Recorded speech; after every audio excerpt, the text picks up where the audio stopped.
niin, nyt päästiin itse asiaan. Smörrebrödiä. Tätä vaan tästä sitten tulkkaamaan, että minkälaisen nappaa. Ai. Tässä sitä nyt on. Katkarapu, munaleipä, chai latte ja sitten on avokadoleipä. On herkullisen näköinen. Ja sitten tommonen kylmä chai latte.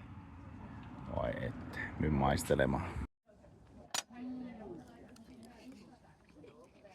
On hyvää. Tää vissiin voi olla reippaasti täytteitä. Tässä on niinku ehkä 4. jäljellä ja täällä on vähintään kokonainen kananmuna vielä ja rutkasti täytteitä muutenkin. Smörret on syöty. Tällainen paikka löytyi tällaista lähiön vierestä ihan. Leipä maksoi semmosen 16 € ja kahvi.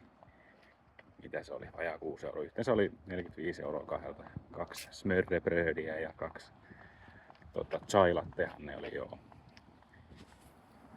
Hyvät oli eväät. Loki oli täällä huilaamassa, kun me käytiin vähän herkuttelemassa. Ja nythän herkuteltiin siis nimipäivän johdosta ja siskon synttäreitä. Sen takia käytiin oikein smörrebrödit syömässä.